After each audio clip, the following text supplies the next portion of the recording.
మొన్న బేగంపేట్ల wings India air show చేసిర్రు యాదకున్నదా.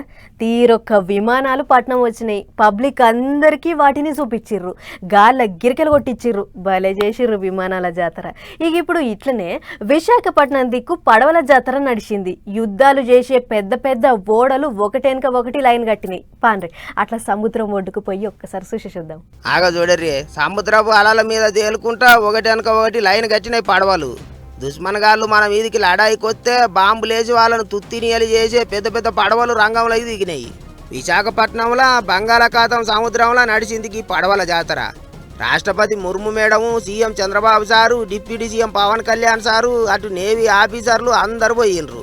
పెద్ద మేడంకు పెద్ద సార్లకు నేవీ ఆఫీసర్లు సలాం కొట్టిండ్రు. ఇక అటెనక ఐఎన్ఎస్ సుమేధ అనే యుద్ధ నౌకలు ఊకొని సముద్రంలో తిరిగిండ్రు అందరూ. రాష్ట్రపతి మేడం, గవర్నర్ సారు, సీఎం బాబు సారు సల్వకాండ్లద్దాలు పెట్టుకొని నౌకలు ఊకొని విన్యాసాలు చూసిండ్రు. ఇక పడవల జాతరకు మన ఒక్క దేశం నౌకలే కాదు, వేరే దేశాల నుంచి కూడా పెద్ద పెద్ద యుద్ధ నౌకలు వచ్చినాయి. రష్యా, ఆస్ట్రేలియా, యుఏఈ అసొంటి దేశాలకేంచి 19 నౌకలు వచ్చినాయి. మన దిక్కుకేంచి 50కి ఎక్కువనే పెద్ద పెద్ద నౌకలు సముద్రంలో తిరిగినాయి.